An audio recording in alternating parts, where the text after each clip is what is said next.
Donald J. Trump, who said, retweet at real Donald Trump. When will Republican leadership learn that they are being played like a fiddle by the Democrats on border security and... Well, indeed, even the question of whether a sitting president can be indicted, can face criminal charges. The war reporter retweeted SCMP News, who said, retweet at SCMP News. This raises huge questions Typhoon about what happens if the United States flooding in Hong Kong's Sheko. At the end of the Mueller link. inquiry. Typhoon Mankud movie camera. We've already seen Hiro those Hayashi. in terms of Congress link. don't appear to be working in the way the Founding Fathers thought, because Republicans appear repeatedly to almost go along with anything. The war reporter retweeted SCMP News, who said, doesn't play that retweet at SCMP News. If the Mueller Typhoon Mankud concludes that there major roads near Macau's inner harbor are severely flooded. A concern specifically Typhoon Mankud HTT. Concern about protecting the U.S. Constitution. Do you think the war reporter retweeted Change Britain, who said, retweet at change_Britain. Sadiq Khan said at the Wembley debate, if we as a country decide to quit, then we're out for good. There's no going BA. Essentially into money laundering by Russian oligarchs and the possible connections with Paul Manafort, the president's campaign manager, who is, they say... The war reporter retweeted Turtle Trader, who said, retweet at Wisday Trader. If you thought Florence was bad, check out CAT5 Mankud in Hong Kong right now. BBC World Service. Photo with Weekend. Fox News said firefighters knelt and prayed outside of a North Carolina home where a mother and child were killed during Florence. People in the Philippines. Evacuation orders have been issued as an Atlantic tropical storm stalls over the U.S. seaboard. #IAFG 550 Nakshan Shavit. Berlin for medical Sigint. treatment. Up over Israel. Well, because it's time for sports news. And yesterday, we heard about what was going to be the boxing fight of the century, according to the promoters of the contest in Las Vegas. Andy, what happened?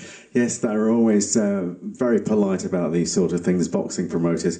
It was a rematch between the champion Gennady Golovkin from Kazakhstan, looking to make the 21st title defense, and his challenger was the Mexican Sal Canelo Alvarez. Well, it was a battle for the world middleweight supremacy, a controversial draw between the pair last time. This time, another grueling 12 rounds, and Alvarez was the winner on a majority points decision, not unanimous.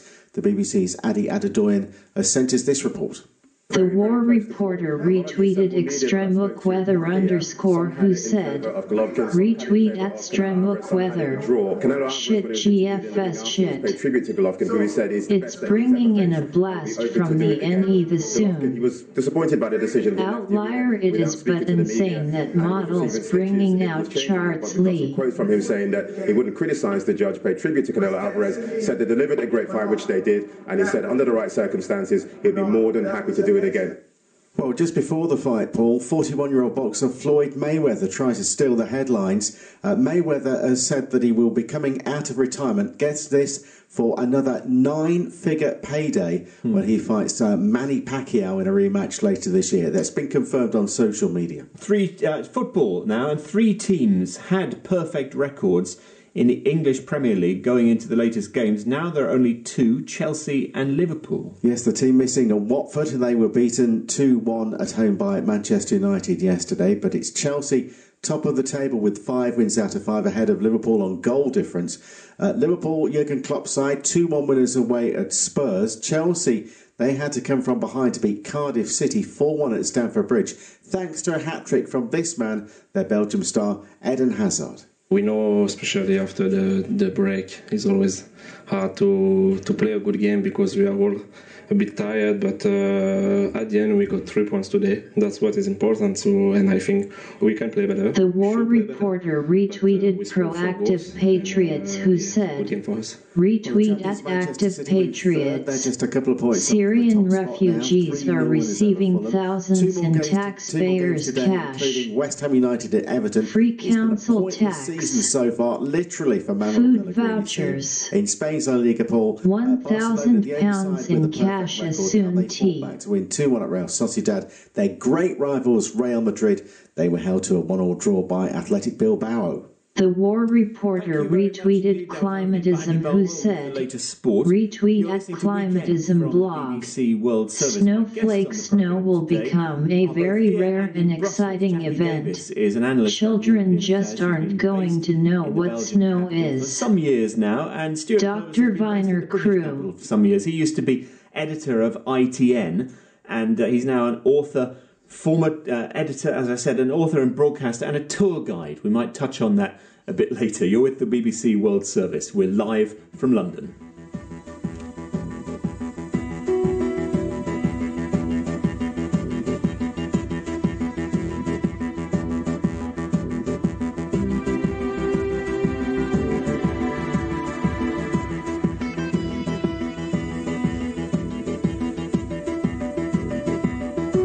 The war reporter retweeted Keith Wakefield who said, retweet at Keith Attila. A very good speech from Hungarian Prime Minister, where he basically say to the EU mafia, screw you. We will defend our crown. Hello and a warm welcome from the BBC World Service. In an hour we join Emily Thomas for the food chain. This week we're exploring why people who are widowed are at increasing risk of malnutrition, even in the world's most developed economies. At 8 hours GMT from our own correspondent. And then it's Heart and Soul. Hebron is a tense, divided city, with Muslims and Jews claiming their historical and religious right to it. But they share a space for prayer in the mosque synagogue above the ancient cave of the patriarchs. Outlook is at 9 hours GMT. In 2004, a group of American students spent weeks watching Hollywood heist movies. They were studying not for exams, but to pull off an elaborate and oddball scheme to steal some of the world's most valuable books. Those are just some of the highlights here on the BBC World Service.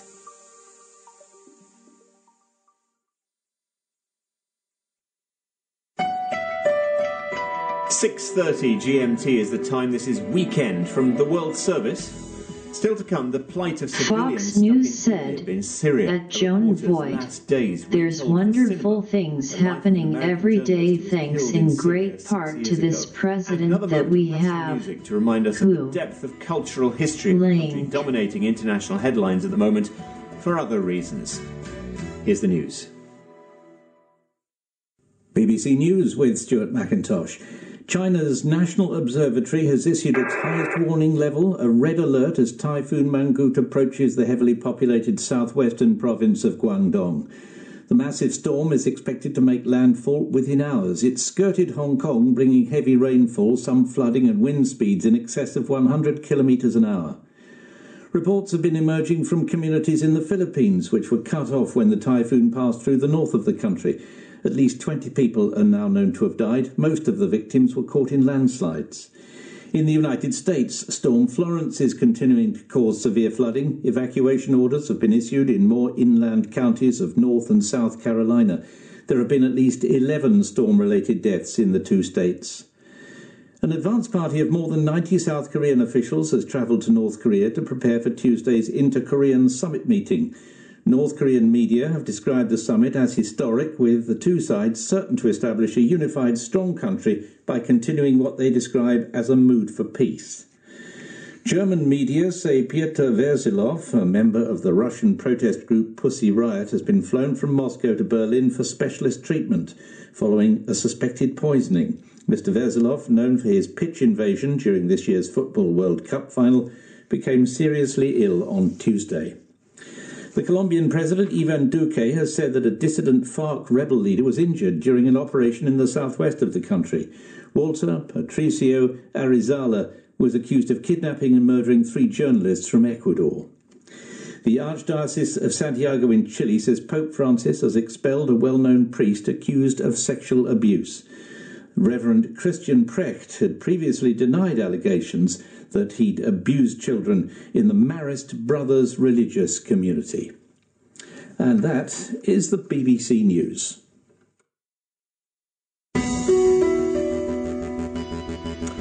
You're with Weekend from the BBC World Service. I'm Paul Henley, and my 2 guests this morning are Jackie Davis, analyst on European Union affairs based in Brussels, and Stuart Purvis, here, a broadcaster, author and former editor of ITN, one of Britain's leading news networks. Stuart, your latest role in life, or one of them, is a tour guide in Hampstead. That's where you live, isn't it? Yes, Hampstead, part of North London. And a few years ago, I was writing a biography of a British man who spied for the KGB and had access to the files of MI5, the British counter-espionage agency, which was chock full of names, addresses and telephone numbers. And these were 50 years old, but they were still very relevant because these houses still existed. And I was able to work out the sheer number of KGB spies who had lived where I lived. One had lived right across the road. One had lived 2 doors away, not admittedly while I was living there. And so I put together a guided walk, which I'll be doing actually as soon as I leave the studio, of the spies of Hampstead. I imagine there's big demand for it. Partly because the story jet's getting topped up. So yesterday we had a story in the Times newspaper alleging that a former leader of the Labour Party in Britain, a man called Michael Foot, had not actually been a spy, but it had been, they called an agent of the KGB, had almost like an agent of influence, had given them bits and pieces. And so I went down to where he used to live yesterday and added that to the route for this morning.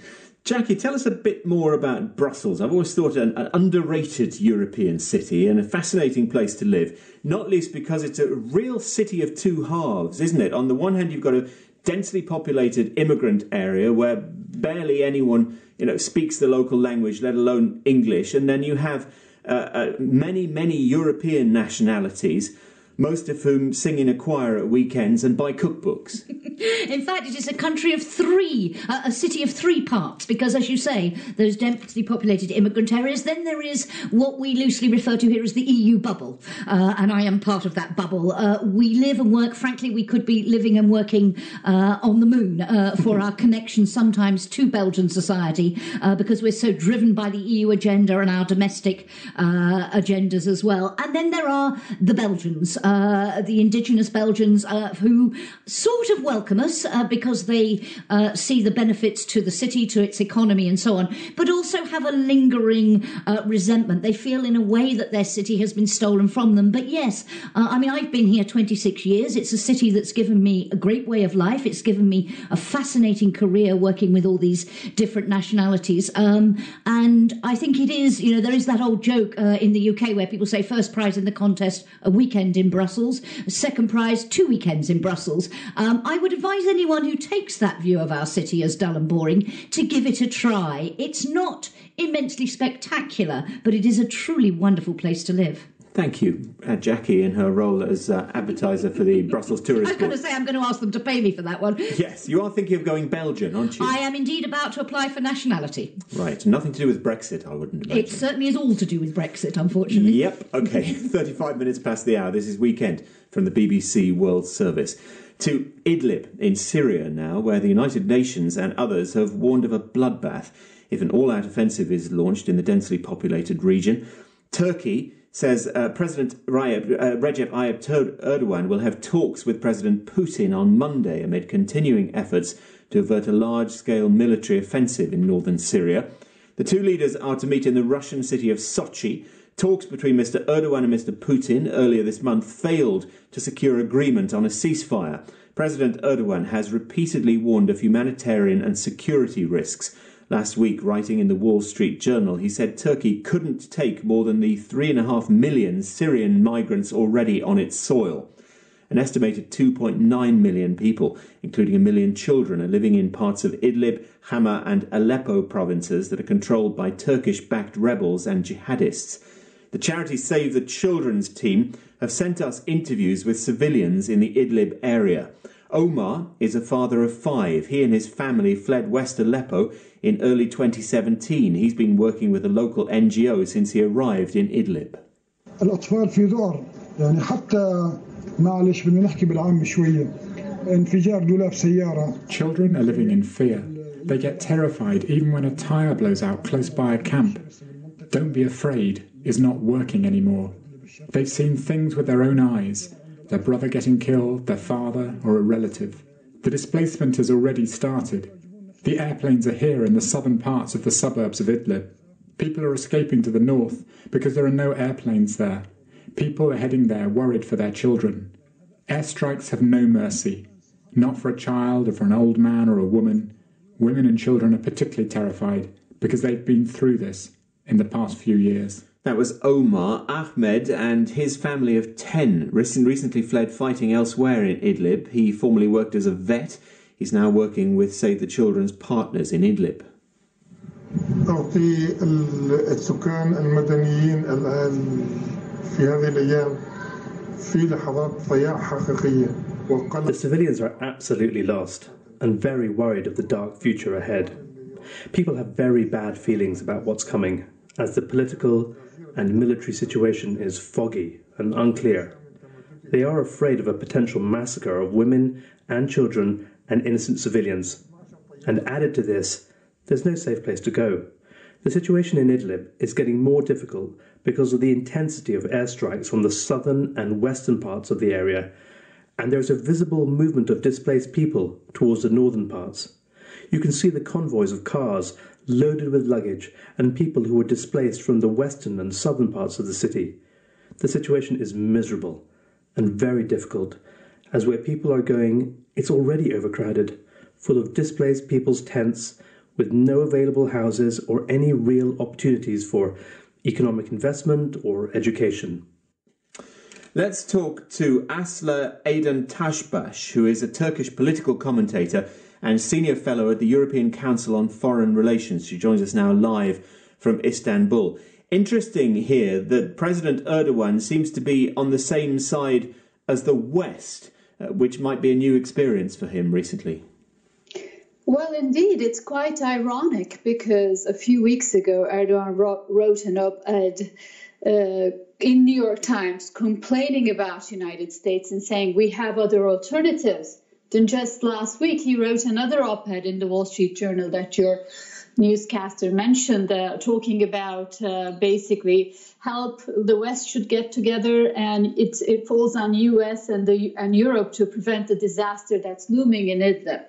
So Erdogan has been trying to hedge his bets, pivoting towards Russia very clearly, and has been building up resentments about the European Union and, of course, Washington. But Idlib is a new test. And on that, Turkey and Russia are on different sides of the spectrum. Although they have a process called the Astana process, whereby they work together, Turkey clearly feels very much like Europe does and very much like United States does, which is this looming operation in Idlib could be a disaster and a humanitarian catastrophe, and it ought to be prevented. There are the main concerns about refugees. On the overall picture, has Turkey stated a position on whether or not it favours President Assad staying in power, as Russia does?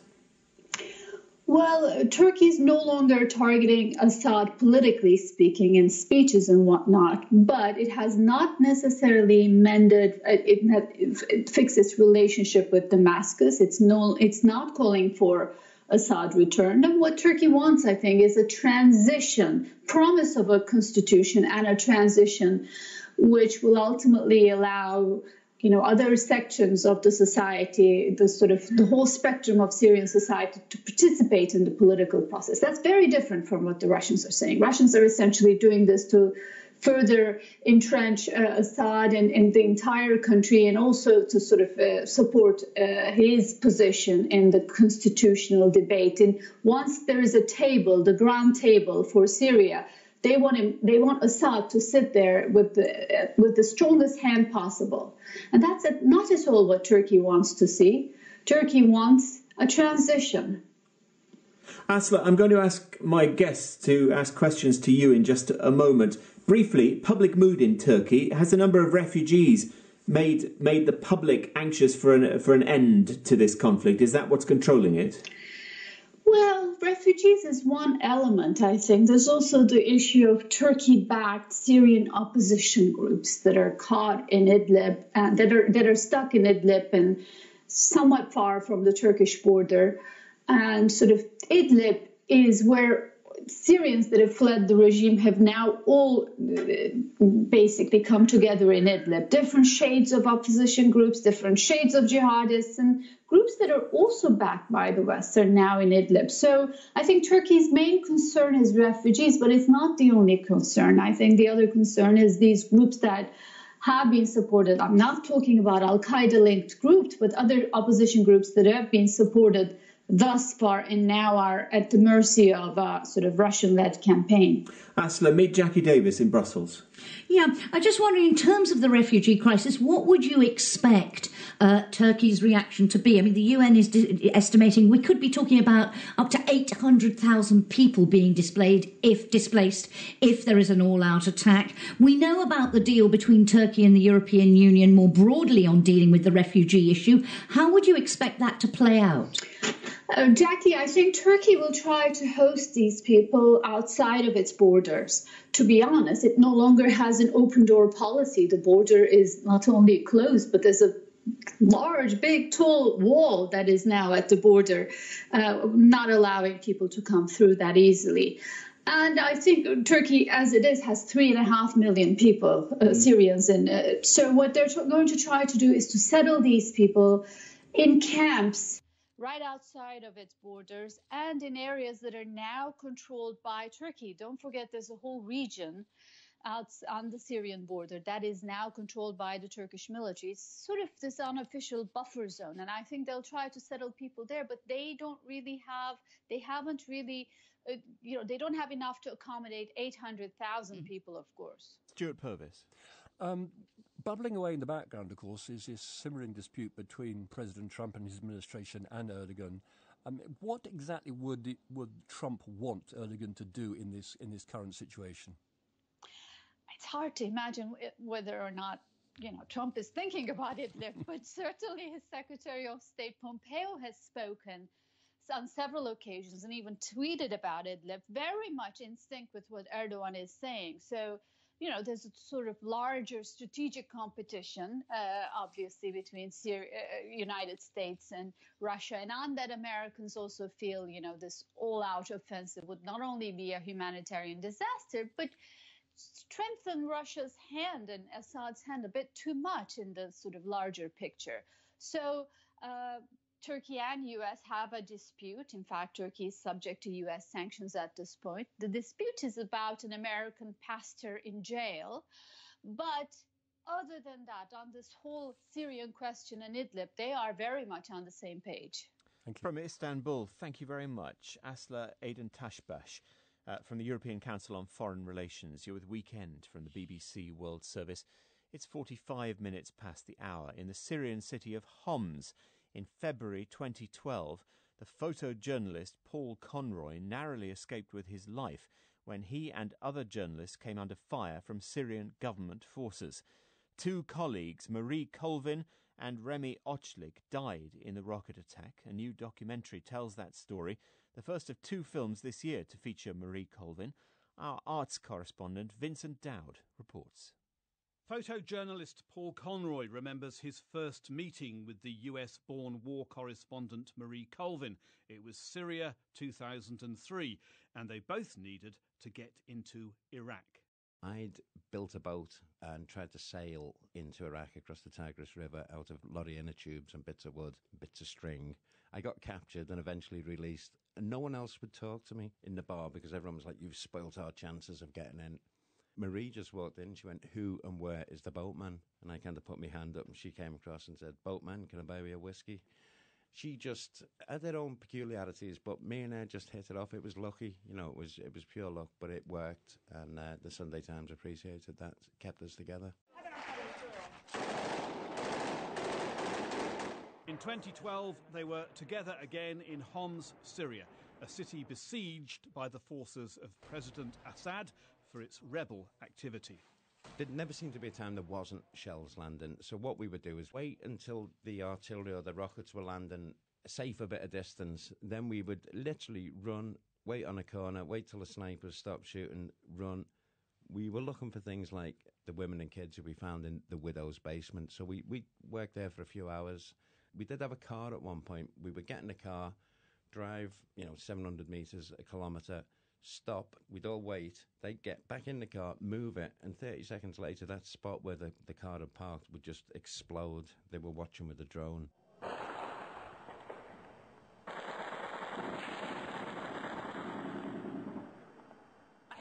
There were in total 6 journalists in one house, including the 28-year-old French photographer Rémi Ochlik. On the 21st of February, Marie Colvin recorded what was to be the last of many interviews over the years with the BBC. I mean, just today, shelling started at 6:30 in the morning. I counted 14 shells hitting this civilian area, Bab al-Amr, within 30 seconds. A few hours later, she died. We woke up, I think it was 5:36. We were going to go to the field clinic. All of a sudden, I had 2 rockets hit, maybe 100 metres either side of the building. Then, less than a minute later, 2 more rockets impacted, maybe 50 yards away. Another rocket hit the roof. Then another rocket took one of the walls out. By then, it was thick with smoke and explosive gas. And then just one almighty boom took out the front of the building, killing Marie and Remy instantly. Now Paul Conroy has collaborated on a cinema documentary about her called Under the Wire. One of the greatest war correspondents of her generation. It's about people. Get out and tell the world. Director Chris Martin's documentary feels like a well-made feature film. It uses what little survives of Paul Conroy's video footage from Homs, but Martin decided to reshoot key scenes to tell his story and to help get the film into cinemas. Most of what he'd filmed had been destroyed in the events that had taken place in Homs. There were gaps. The challenge, really, of a film is shooting around those gaps. It was very clear for me from the outset that it had to be told as a first-person account. You would have just lost the whole intensity of what had taken place. So it was very, very clear to me that we had to tell it from Paul's perspective. So when I filmed the footage to work through these gaps, they had to be shot in the style of the archive. We filmed some interior scenes in London, and then our main shoot was in northern Morocco, where we recreated the tunnel. Paying audiences, Chris Martin says, now expect a documentary to look and sound as good as a big Hollywood release. Maybe in this case, above all, a feature film about Marie Colvin is soon to be released called A Private War. Where did you get that iPad? Treasure Island. Rosamund Pike stars with Jamie Dornan as Paul. Both films ask what risks we can expect journalists to take.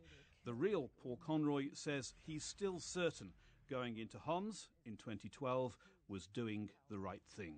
Do I regret going in and trying to do what we did?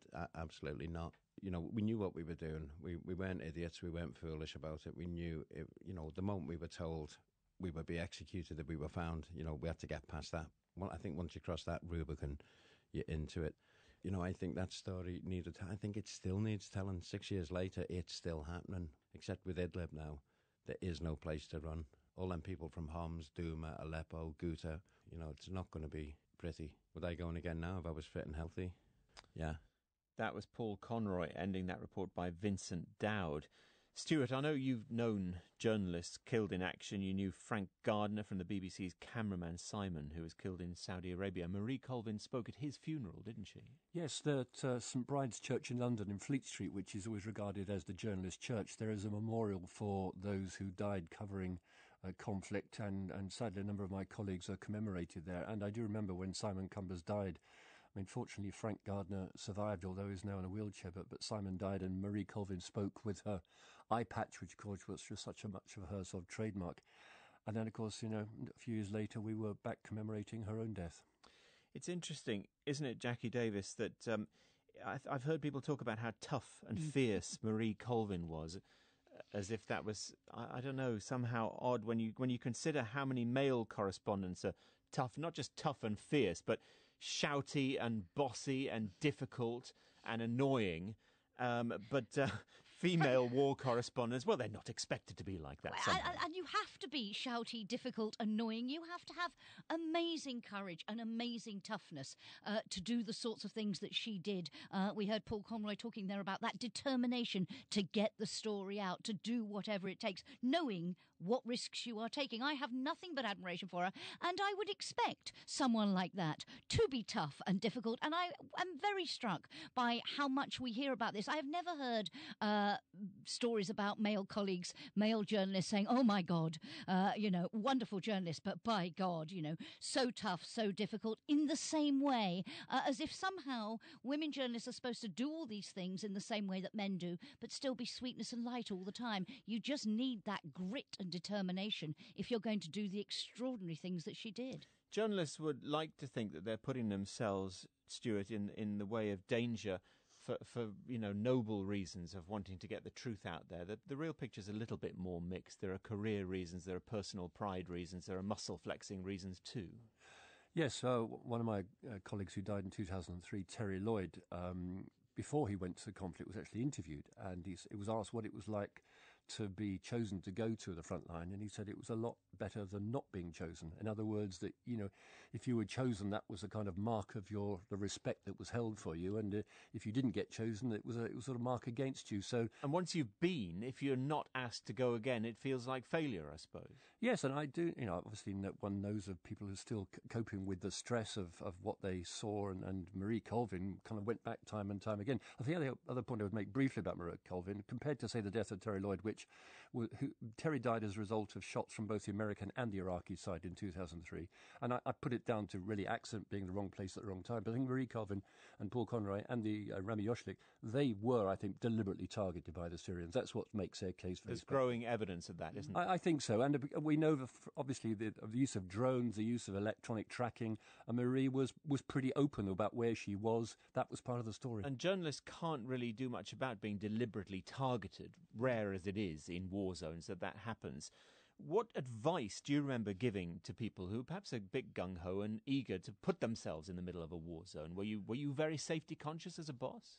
We were there. I mean, it's almost a cliche that no story is worth dying for, but of course when you hear Paul talking there in those terms about he has no regrets about it. He clearly thinks that's not the case. I mean, at the inquest into Terry Lloyd, I was challenged in the witness box by the coroner about what safety assessment was made on the day that Terry drove down a particular road. Well, the honest truth is that's not the way war reporting works. But of course, as a result of those deaths in 2003 and other times, we are in the industry much, much more safety conscious. You must have been conflicted at times when people asked you, should I go in there?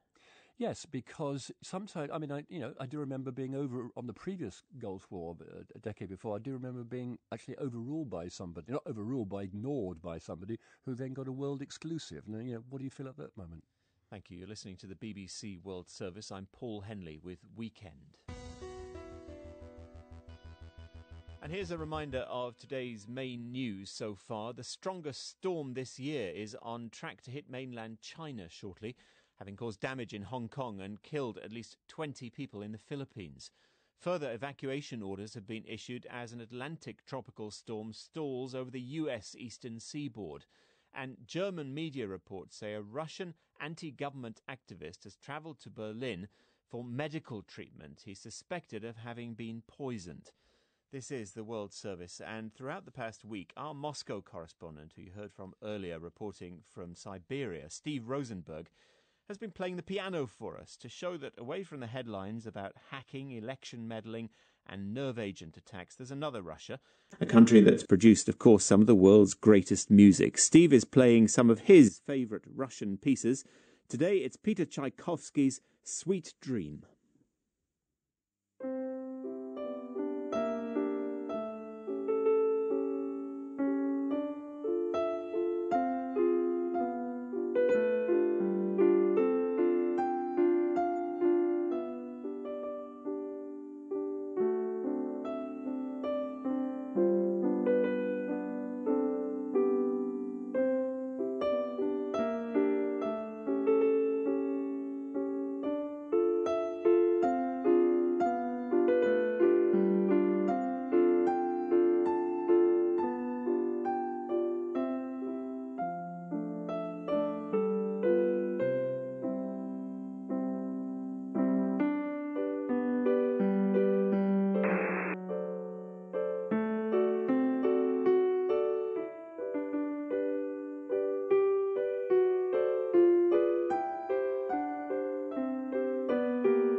Steve Rosenberg, our correspondent in Moscow, was playing some of his favourite Russian music. You can see him playing that piece on his Twitter feed, @BBC Steve, #Russian Music Week. That was a tune from Tchaikovsky. And, it's a bit patronising to point out that Russians have other things going on apart from President Putin and human rights abuses. Jackie Davis, I'm sure you were aware that Tchaikovsky was Russian. Well, indeed, but I do think it is important. I mean, culture is a way of bridging gaps and building understanding between people of countries rather than governments. And we tend to focus on the relationship between governments for obvious reasons. And I'm reminded of something that really made me see Russia in a different light, which was the Eurovision Song Contest back in 2012. You may remember the Russian grannies singing their song Party for Everyone. It was joyous, it was fun, it was humorous, it was warm. And I must confess, I for one was quite surprised that Russia could have the sense of humour about itself to put them up as their candidate. And they came second. So I do think it matters. Not my Eurovision highlight. Perhaps it doesn't cast Russia in that warmer light for me. The football did the trick, though, perhaps, didn't it? It did, although I have to say, listening to the piano reminded me earlier this week, as you mentioned earlier, I interviewed Alan Rusbridge, the editor of The Guardian, who in his latter part of his career decided to play the piano to get away from the stress. This is the World Service, live from London. This is the BBC World Service, and on this week's assignment... In Chile, prosecutors are investigating multiple allegations of sexual abuse, exploitation and cover-up within the Catholic Church. I'm Linda Presley. Join me to find out more about a scandal that haunts the Francis papacy. Journeys to the heart of a story. Assignment at bbcworldservice.com/assignment.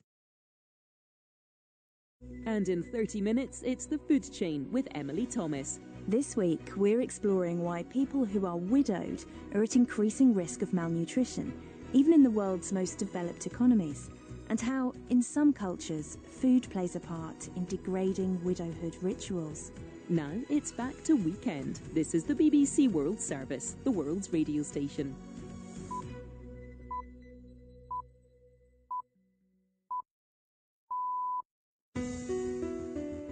BBC World Service, 7 hours GMT. You're listening to Weekend with me, Paul Henley. Coming up, Hong Kong and nearby areas are on alert as Typhoon Mangkhut approaches with winds of up to 180 kilometres an hour. The typhoon left a path of destruction in the Philippines, killing at least 20. A lot of people not only lost their houses, but they also lost their livelihood. So we have to come up with very quick opportunities for them. There's extreme weather too in the United States as communities brace for serious flooding caused by Tropical Storm Florence. Also on the programme, we'll hear how Wales's Housing First policy is helping stop homelessness. It was the best thing what could have happened to me, yeah. Why was that? I was at the point of just giving up. That's to come on Weekend after the latest world news.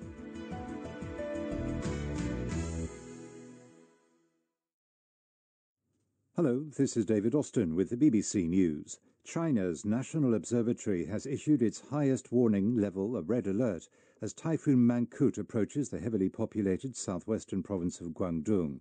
The massive storm is expected to make landfall within hours. It's skirted Hong Kong, bringing heavy rainfall, some flooding and high winds. More than 100 people have been injured. Robin Brandt describes the conditions there. Very severe winds, sideways rain as I peered out the doorway. There's no one outside really on the streets where we are in central Hong Kong, some emergency vehicles passing, but everyone's been warned to stay inside because it's just too dangerous outside. I mean, there's debris, there's rubbish on the floor, bamboo poles, the remnants of some palm trees as well. I've got in my hand a piece of glass, a shard of glass that's about twice the size of the tip of my thumb, and this came inside the lobby, so this is the dangerous stuff. You don't know what's flying around outside, and that's where one of the biggest threats is. Reports have been emerging from communities in the Philippines which had been cut off since the typhoon passed through the country. At least 20 people have died. Jonathan Head reports from the Philippines. Well-planned evacuations appear to have minimised casualties in the areas directly in the path of this powerful storm, where the threat was from the wind and accompanying tidal surges. Nothing, though, has yet been heard from some more isolated communities. But the huge volume of rain brought by the typhoon has caused numerous landslides, some of them fatal. This part of the Philippines is mountainous and severely deforested. Landslides are a constant danger. The popular resort town of Baguio, well away from the eye of the storm, has been badly affected. At least 11 people are reported to have died in the American states of North Carolina and South Carolina as Tropical Storm Florence moves slowly westward. Continuing heavy rainfall means floodwaters keep rising. The South Carolina governor described the situation as a hurricane event followed by a flood event. More than 20,000 people are staying in shelters. A United States Border Patrol agent, Juan David Ortiz, suspected of having killed 4 women, has been charged with 4 counts of murder, aggravated assault and unlawful restraint. Police officers began looking for the man after they were alerted by a 5th woman who said she had been abducted by him but had managed to escape. The district attorney for Webb County, Isidro Alanes, described how Juan David Ortiz was detained. The evidence that we have is that approximately 2 a.m. he was approached by DPS troopers. We had information that he had already kidnapped and tried to kidnap a victim. He evaded the troopers, ran to the hotel there on the Garden where he was arrested. This is the World News from the BBC. An advance team of more than 90 South Korean government officials, technical staff and reporters has travelled to North Korea to prepare for Tuesday's Inter-Korean Summit meeting. It'll be the 3rd face-to-face encounter this year between the leaders of the 2 Koreas. President Moon Jae-in is due to fly directly to North Korea's capital, Pyongyang. His previous talks with the North's leader, Kim Jong-un, have taken place at the border village of Panmunjom. German media say Pyotr Veselov, a member of the Russian protest group Pussy Riot, has been flown from Moscow to Berlin for specialist treatment following a suspected poisoning. Mr. Veselov, known for his pitch invasion during this year's Football World Cup final, became seriously ill on Tuesday. His symptoms included loss of sight, speech and ability to walk. He spent several days in intensive care in a hospital. The government in the also sought medical help for drug-related issues at the event in Sydney. This report from Phil Mercer. Sydney's DEFCON 1 festival plays mostly hardcore techno, house and trance music. A man and a woman, both in their early 20s, died in hospital after collapsing from suspected drug overdoses. 3 more festival goers are dangerously ill. Australian police have charged several people with drug offences. Concert organisers say they're cooperating with the authorities. There have been 2 other deaths at the festival in recent years. The Archdiocese of Santiago in Chile says Pope Francis has expelled a well-known priest accused of sexual abuse. Reverend Christian Precht had already been prohibited from taking part in church activities for a 5-year period, ending in December 2017. BBC News. Hello, welcome back. This is Weekend from the BBC World Service. I'm Paul Henley. Coming up, Housing First, a new project in Wales that helps homeless people by giving them a roof over their head rather than making them earn it. I didn't want to go into the council because I thought there would be this preconception of me, which never happened, so I just regret that I didn't go in sooner. So it wasn't such a miserable month for me and probably my son to see me so upset at trying to make sure there was a roof over our head. That's coming up in a few minutes' time. My 2 guests this morning are Jackie Davis in Brussels, leading analyst on European Union affairs, and Stuart Purvis, London broadcaster, author and former editor of the ITN News Network. Let's talk about Typhoon Mangkhut first this hour. It's been barrelling towards China's heavily populated province of Guangdong. The storm is the strongest seen so far in the world this year. It's expected to reach the Chinese coast in the next couple of hours. China's National Observatory has issued its highest alert level. In a moment, we'll hear from Hong Kong, which the typhoon is currently skirting past. First, reports are starting to emerge from the north of the Philippines, where Mangkhut has caused widespread damage and left at least 20 people dead, mostly in landslides caused by the heavy rain. The head of the Philippines Red Cross, Richard Gordon, warned of potential food shortages. 11 million people, most of whom depend on their livelihood on the land, rice-producing provinces. And certainly the impact of this will be very, very big insofar as our capability. We're naturally short of 10% of our rice requirements every year. and there's already a rice crisis, this will be exacerbated by this typhoon. Every time they get hit like this, it has become a cycle of severe disaster and poverty. Howard Johnson is the BBC's Philippines correspondent, and he sent this report from the town of Apari on the country's north coast.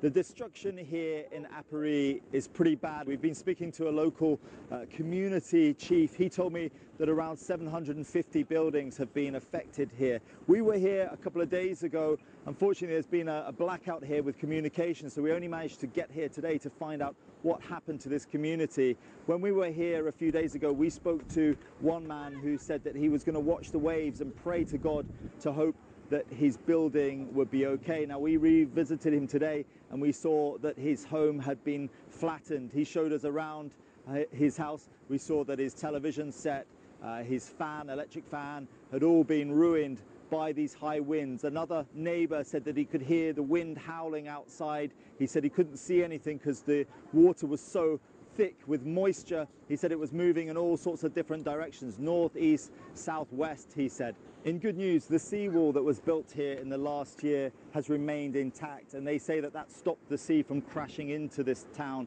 They say all the damage was caused by high winds. Now, today, Philippine President Rodrigo Duterte is flying over this region to assess the damage. We're yet to find out what happened in some remote parts of this country along the coastline and in the mountains, and until we know those details, we won't know the full extent of the damage caused by this storm. Howard Johnson in the Philippines. I mentioned the storm was just going past Hong Kong. Shibani Matani is the Washington Post's correspondent there, and she joins us live. Shibani, welcome. What's the weather like?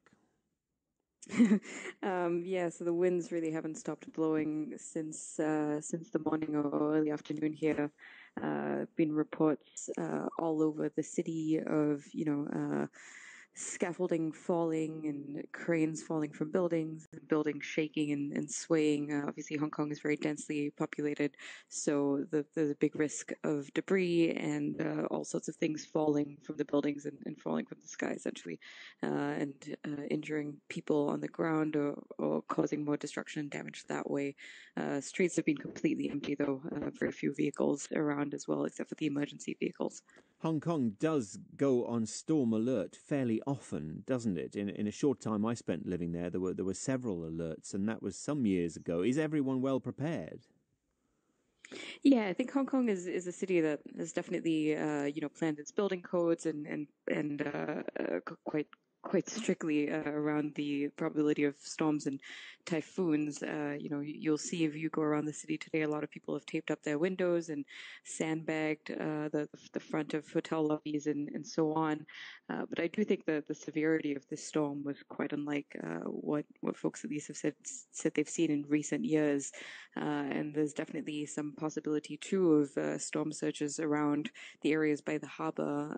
The New Territories have been flooding too, for example, and some of the beaches too have seen sort of really dramatic surges as well from the water rushing in. And there must be an extra risk in all those high-rise buildings for very severe winds right up high. Right, yeah, definitely. My friends and other journalists who are sort of higher up have shared very scary videos of windows rattling and so on, and very loud whistling from the winds. I think a lot of buildings here were swaying as the winds, which went up to 180 km per hour, kept inundating them and slamming against the buildings, constantly for hours and hours and hours. It does seem like the worst of it has passed, obviously, as the typhoon is heading towards mainland China. Shibani Matani, the Washington Post correspondent in Hong Kong. Jackie and Stuart, we're going to talk about if there are any conclusions to be drawn, possibly about global warming from these weather events, as people call them. But let's talk about another weather event in the US at the moment. Residents of the East Coast states affected by Tropical Storm Florence have been told the impact of the storm is far from over. 13 people are now reported to have been killed as a result of Florence. 20,000 people are in shelters, 700,000 people without power. Florence has broken North Carolina's record for the amount of rain produced by one single storm. And one city that's facing potentially serious flooding is Lumberton, North Carolina. Jay Price from North Carolina Public Radio is there, and I spoke to him just before we came on air. lashing rain. The storm, the center of the storm, has moved well west of here now, but it's a very large storm and it's moving very, very slowly. So there have been these bands of rain just whipping the town all day. And the river's the problem. The flooding is the problem, as it usually is with major storms when we get them. Is there much anxiety? How are people feeling? Yeah, the last couple of days, volunteers have been stuffing sandbags, and construction crews have been taking dump truck load after dump truck load. Every few minutes, a truckload of dirt came in. They're building up a levee in town in hopes of preventing the kind of flooding they had 2 years ago with Hurricane Matthew. That did huge damage to the town. More than 800 homes were damaged, nearly 900 out of a population of a little over 20,000 folks. And they're looking at flood levels that are expected to be pretty similar. They just want to try to prevent that from getting into the actual housing this time. Whether they can do that, we won't know until tomorrow. Have lessons been learnt, do you think?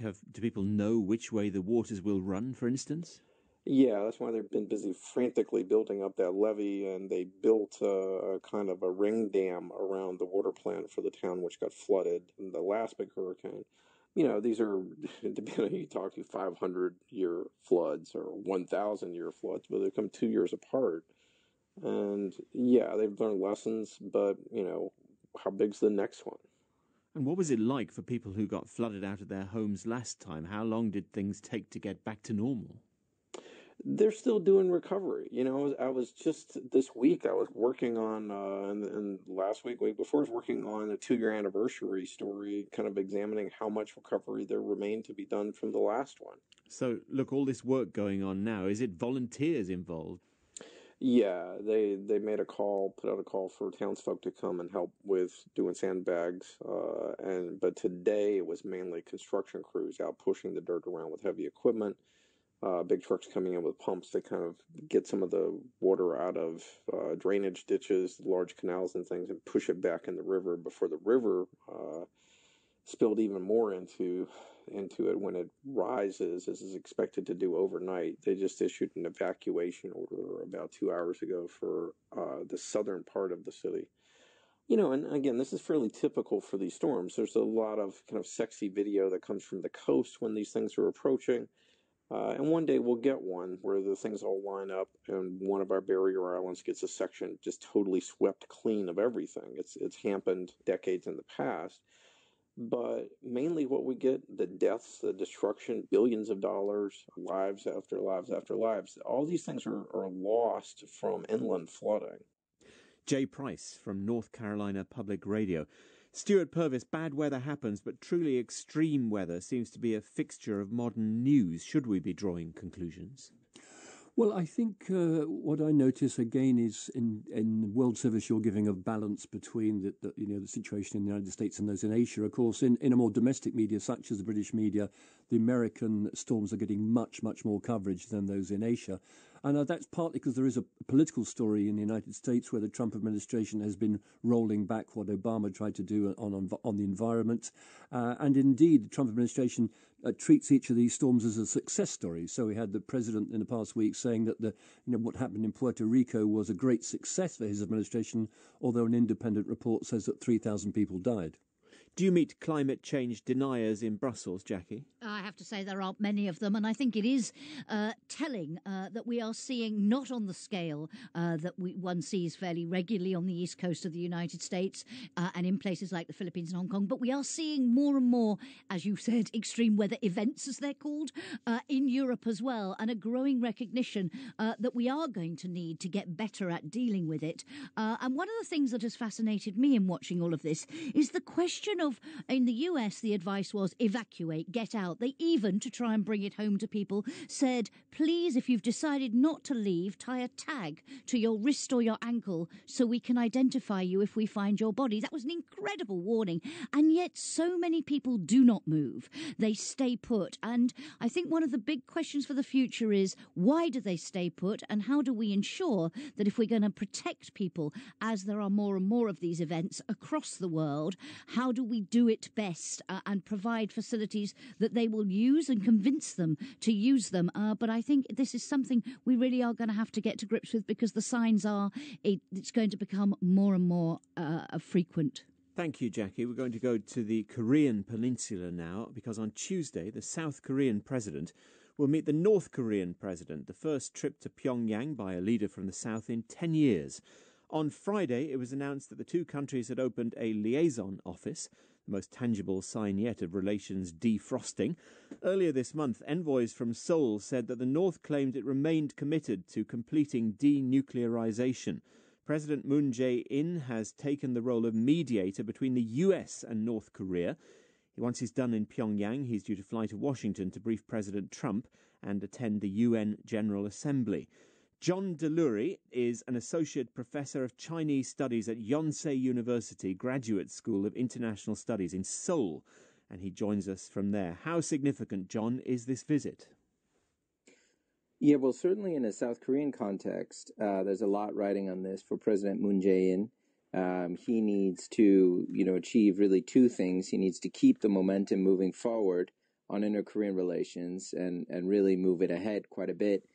Probably even more difficult is bridging the gap that exists between Pyongyang and Washington, because whereas the inter-Korean process has moved pretty well ahead over the summer, as you'll know, there's really been a stall out in terms of the negotiations between Trump's team and Kim Jong-un's team. So that's sort of the two-headed dilemma that Moon faces when he goes to Pyongyang. Do you think another meeting between President Trump and the North Korean leader could take place soon, perhaps on the sidelines of that UN gathering of world leaders in New York later this month? Well, I think another meeting is likely. I'm tempted to say it's almost inevitable. And of course, the White House put out a statement that they were already working on it.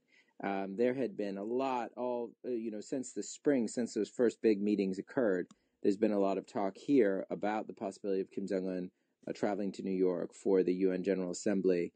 That seems, obviously we're getting close. That seems pretty unlikely now. You just don't know because of, President Trump's style, right? The theatricality of it, kind of a last minute Kim hops on a plane to New York, almost sort of fits the zeitgeist in a way. So I would say we can't entirely rule it out, but logistically and for other reasons, it does seem quite unlikely it's going to happen there. But that doesn't mean it's not going to happen in some other guise relatively soon even. We've certainly got two quirky, unpredictable leaders calling the shots in this scale of meetings here. And commentators globally have remained very po-faced about this, as they were before the Singapore summit.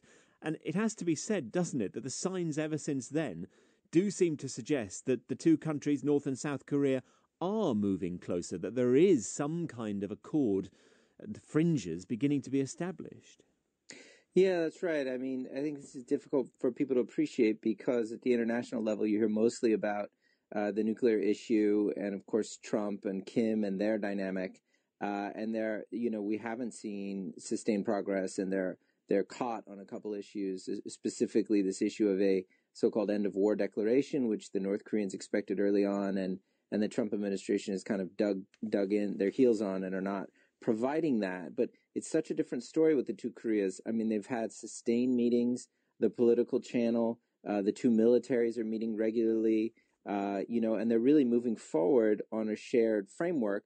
Also, if you look back at the big summits, April was the big inter-Korean summit, and then June was Singapore. And if you look at those statements, the Korean statement was quite specific. It was action-oriented, and they're moving forward on that. Whereas the American side was a loose framework, and then the teams weren't able to negotiate specific steps in a timeline. So you do really have two very different processes that are supposed to work in tandem and should reinforce one another. But there's a problem where the Korean one is moving quite well, and the American one is having a lot of difficulty. So many people in Seoul want there to be a rapprochement. How tangible is the optimism where you are?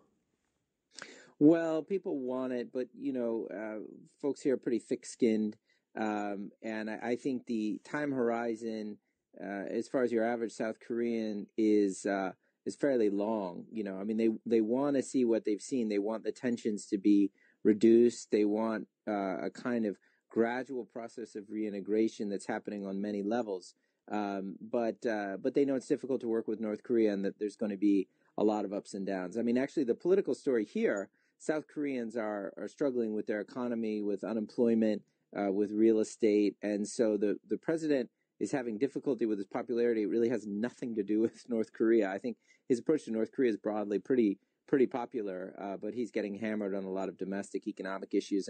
And frankly, that's what South Koreans care primarily about. That's their number one issue. John Delury, Associate Professor of Chinese Studies in Seoul. Many thanks. Stuart, what do you make of US-North Korean relations at the moment?